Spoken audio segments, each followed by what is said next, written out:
ខ្ញុំមានវាសនាជួបការក្របគុំនាងឈ្មោះមនោរម្យសាសមកូនឡជួមភាំងមួយថ្ងៃស្រមៃច្រើនដចិត្តចង់សាសមខ្លួនអស់រាល់ថ្ងៃ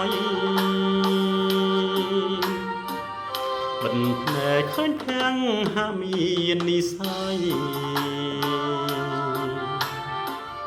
បងលួចមើលស្រីតាមមាត់បងអួច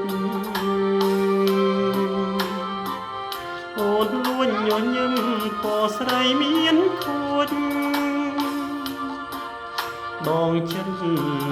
មិនរួចចង់គួយរូបថ្លៃអង្គុយបែរខ្ន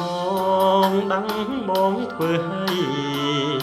ចិត្តរៀមចង់ស្ដីឲ្យអូនបែរភាំងតែមិនអាចទេព្រមមានបាម៉ាក់នៅក្បែរវត្តលៀងអ្នកឲ្យដំឡៃលួចអៀននឹងបងនួនអងញញឹមបងមានសង្ឃឹមយុគដេស្រមៃ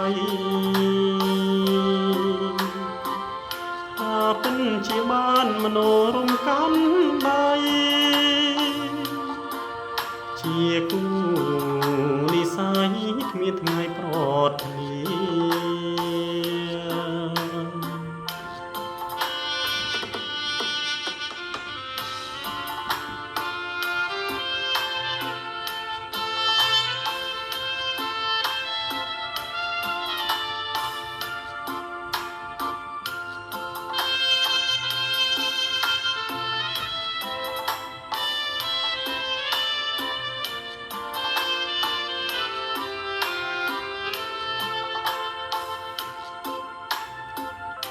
លួចអៀននឹងបងនួនអងញញឹម